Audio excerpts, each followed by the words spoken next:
con Rusia en tanto que es quien está apoyando. ¿Cómo veis, casi os pregunto sin sesgar, la situación en Nagorno-Karabaj? Bueno, vamos a ver, si hay que sintetizarlo de alguna forma, yo diría que es una situación que tiene muy mala pinta para Armenia, ¿no? Por decir algo así muy sintético, ¿no? Había tradicionalmente dentro de esa pugna un cierto equilibrio geopolítico que en este momento está roto, ¿no? Es decir, que Azerbaiyán tiene muchos apoyos externos de todo tipo. Y, sin embargo, en Armenia, que tenía históricamente un importante apoyo de Rusia, ahora no lo tiene. De hecho, entonces, Rusia está haciendo un papel como fuerza de paz, un papel pasivo, pero Armenia se ha negado a pedir expresamente ayuda militar a Rusia. Y esto viene de una situación en la que el último gobierno de Armenia pues se ha vinculado muy directamente a Occidente y, bueno, por muy difíciles que sean las circunstancias a las que se enfrenta el país, pues no quiere de ninguna forma colaborar con Rusia. Hay una oposición muy fuerte dentro de Armenia alrededor de este tema, ha habido incluso pues amenazas de desestabilizaciones internas, etcétera, pero la situación en este momento es la que es decir, es un país que, o por razones ideológicas o por razones estratégicas, pues ha tomado decisiones que le han llevado a un aislamiento que le ha situado en una situación tremendamente vulnerable frente a Azerbaiyán en concreto. De hecho, estando en esa situación precisamente tremendamente vulnerable, cuidado que puede no ser solo esa zona. Era una zona muy conflictiva. Lo que extraña es que Armenia no haya solicitado la ayuda, no ya hablando de las tropas de un lado, o sea, del lado ruso, sino específicamente de la OTAN. Bueno, no sé a quién de los dos iba. Bueno, a los dos. Ah, bueno, no, claro, es que Armenia no es un país miembro de la OTAN. Es decir, en este sentido... No, bueno, Ucrania tampoco. Sí, pero Ucrania sí que tiene esa vocación o esa voluntad más manifiesta de acabar siendo parte de la alianza. Armenia no tiene ese marcado carácter atlantista.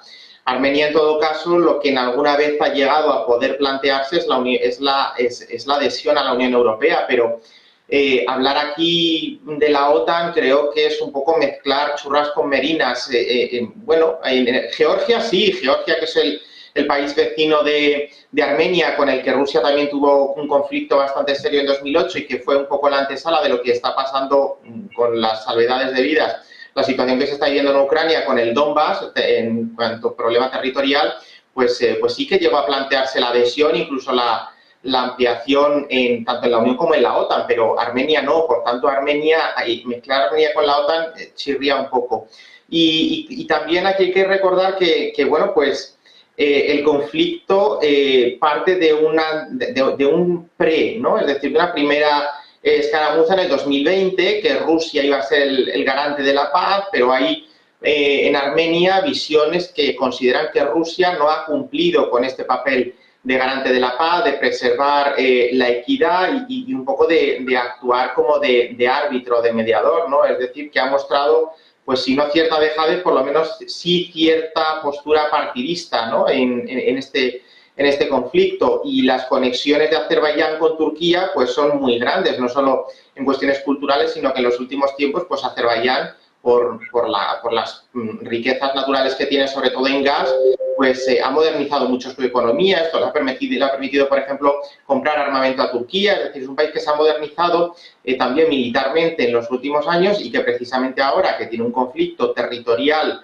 con Armenia, pero claro, es un conflicto territorial que está dentro del propio Azerbaiyán. No estamos hablando de una invasión de Azerbaiyán hacia Armenia. Estamos hablando de que Azerbaiyán no controla una parte de su territorio y esto pues también es un poco distintivo y hay que tenerlo en cuenta, ¿no? Pero yo creo que aquí hablar de la OTAN es un poco entrar en cuestiones que no vienen al caso y en todo caso habría que ver Rusia o, llegado el caso, Turquía, pero Turquía tampoco creo que fuera aceptado por Armenia por lo que he dicho de vecindad con Azerbaiyán. Es decir, que a lo mejor habría que buscar un agente externo. No, a ver, por partes. Evidentemente Armenia no va a ir a la OTAN a pedir ayuda directa o a decir entren aquí y echen una mano. Eso es evidente. Pero ante la posibilidad de desaparecer sorprende, ¿no? Yo no lo digo porque lo diga porque legítimamente acuda a la OTAN. Pero si a mí me coge la cosa en Armenia y quiero preservarme de un ataque que claramente viene o está instigado también por tropas rusas, a pesar de que el conflicto venga de hace mucho tiempo, si encuentro la más mínima posibilidad de encontrar un aliado, le llamo. Entonces, lo decía en ese sentido, ¿no? Bueno, claro, sí. Porque entre dentro del cauce lógico de las cuestiones que efectivamente está lejísimo Armenia de la OTAN. Sí, bueno, pero también yo creo que llegado el caso, hombre, si se planteó la posibilidad de Georgia como reacción... Por eso lo digo. Y Armenia son vecinos, entonces, pues oye, si llegado el caso, la cosa sea mucho de madre y Armenia se ve muy, entre comillas, agobiada, muy con la necesidad de, como sea, agarrarse a un clavo ardiendo, pues oye, ¿por qué no pedir ayuda o por luego sonda de una posible adhesión a la OTAN? Cosa que lo decía por eso, porque si no, Adrián, ¿de qué otra forma ves que puede acabar este conflicto? No, yo creo que en principio va a acabar con un reconocimiento de fronteras por parte de Armenia, sin más. Reconociendo que sea una derrota. La pérdida territorial, dices. Sí, sin duda. Porque, claro, yo creo que no está tan claro ni en el caso de Armenia ni en el caso de Azerbaiyán una adscripción a ninguno de lo que ahora llamamos los dos bloques, es decir, el bloque occidental o el bloque emergente, por llamarlos de alguna forma, ¿no?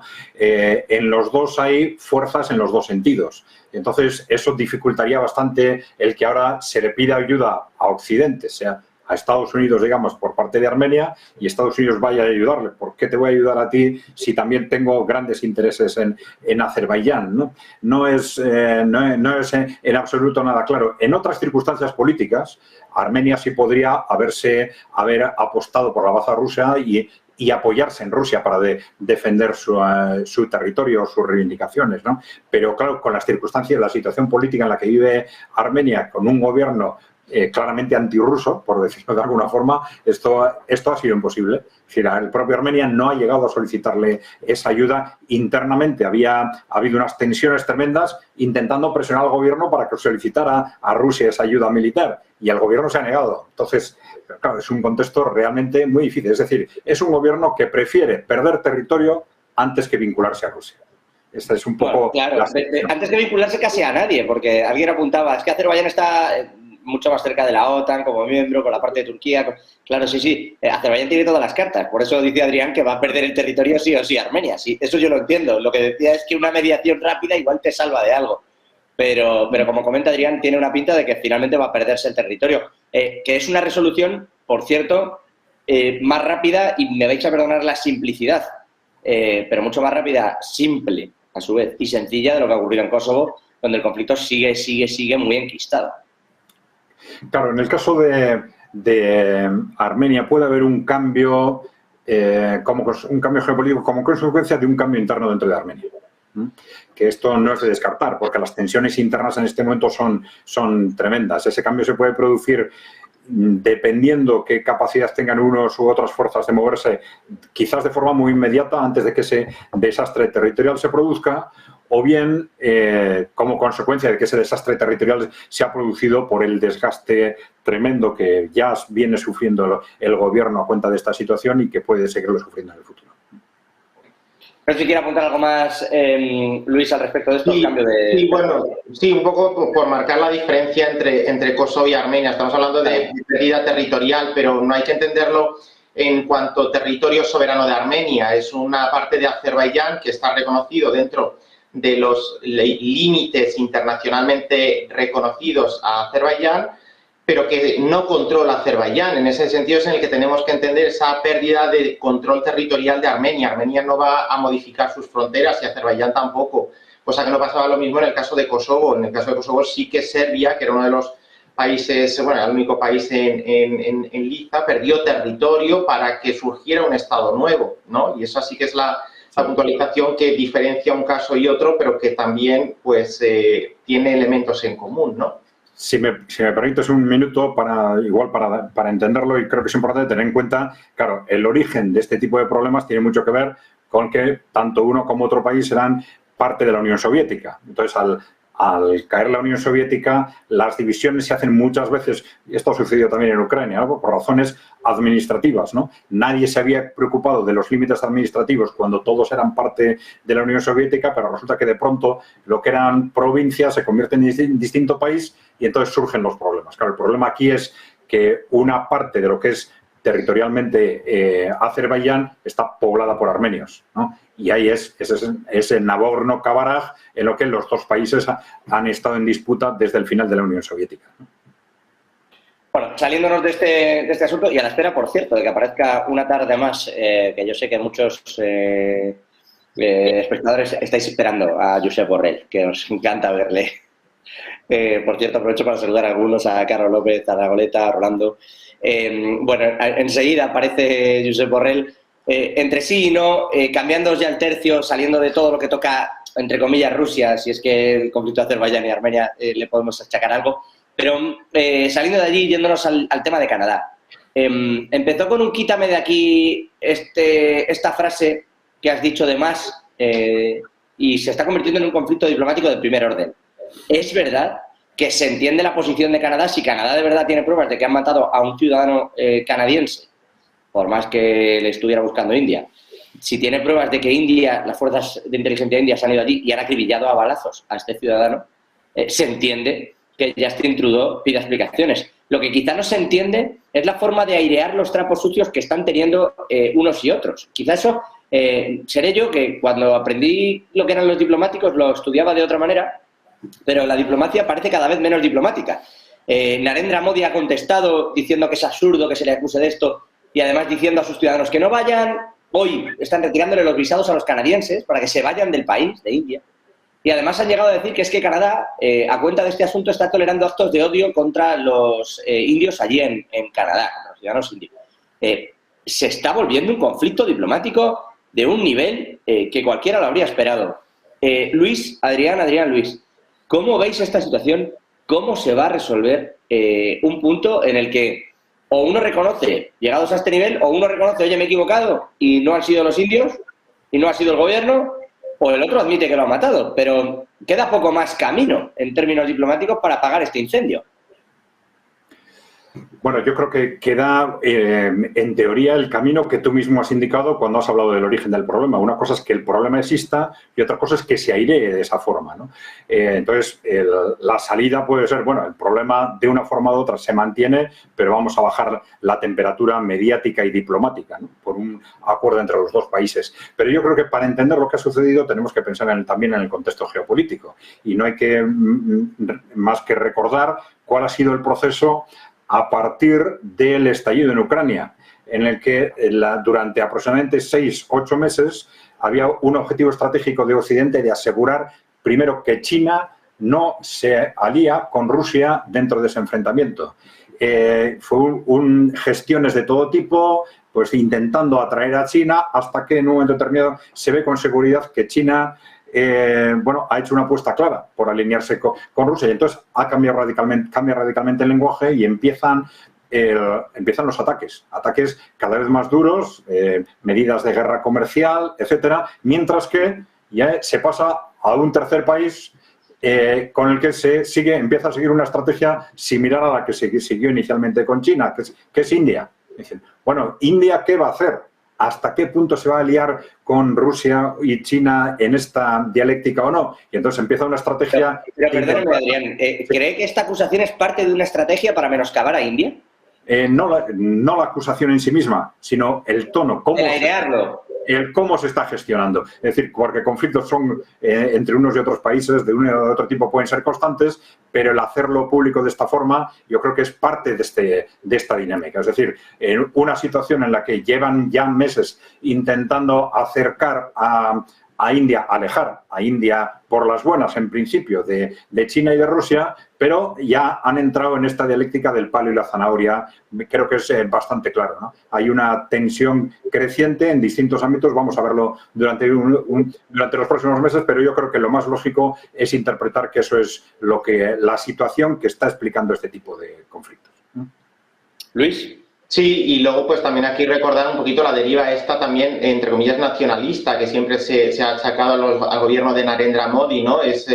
una línea un poquito más dura de lo que se ha venido entendiendo en los gobiernos tradicionalmente democráticos de la India, ¿no? Desde la independencia, pero pues sí que es verdad que entre unas cosas y otras pues nos lleva a la situación actual, ¿no? Yo coincido con Adrián en la interpretación que hace respecto a la coyuntura actual entre el conflicto, bueno, en el conflicto de India y Canadá. Yo tampoco creo que llegue la sangre al río, es decir, habrá momentos de tensión, pero no son países que tradicionalmente se han caracterizado por una política exterior agresiva, como podemos encontrar en la historia de las relaciones internacionales muchos otros, ¿no? Son países que son más de una tendencia un poco pacifista, ¿no? Y sobre todo, pues hay que entender que si se trata de la muerte de un ciudadano canadiense en Canadá, por muchas otras consideraciones, pues ahí también tenemos un elemento importante, ¿no? Yo creo que al final todo esto se acabará resolviendo, entre comillas, por las buenas. Tampoco descarto que pueda llegarse a un instrumento, a una solución, a una medida un poco de presión que se suele dar en el ámbito de la diplomacia, que es que se expulse a algún embajador o que se retire algún embajador o algún diplomático, tanto de India en Canadá como de Canadá en India. Es decir, eso que pueda todavía seguir escalando un poquito, como decía Adrián, subir un poquito más la temperatura, pero en todo caso la fiebre no hará estragos ni nos llevará a la UCI, ¿no? A este conflicto, ¿no? Yo creo que al final pues todo terminará bajando, se rebajará porque tampoco hay otra manera de que pueda solucionárselo, porque no vamos a llegar a la solución extrema de un conflicto armado, ¿no? Es que suena un poco casi ridículo, ¿no? Pero yo creo que sí podemos ver un poquito más de subida de temperatura, pero esto acabará bajando en un plazo no muy largo de tiempo y se acabará encontrando alguna solución diplomática, aunque tú decías que la diplomacia cada vez es menos diplomática, pero alguna vía tradicional se acabará encontrando para que todos los dos puedan quedar bien y las relaciones entre Canadá e India puedan reconducirse a un poquito al statu quo anterior.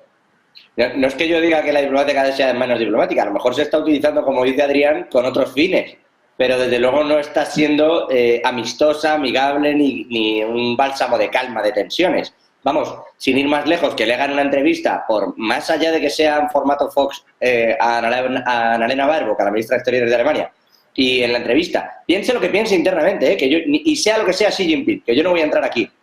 Y aunque fuera verdad lo que dijera, da igual, que una ministra de Exteriores decía en una entrevista de llamar fascista y dictador al presidente de China, pues hombre, se te queda la cara de que esta señora es la que gestiona la diplomacia en Alemania. Entonces, no sé, algo querrá conseguir, como dice Adrián, porque si no, no se entiende, no se explica. Si me permitís,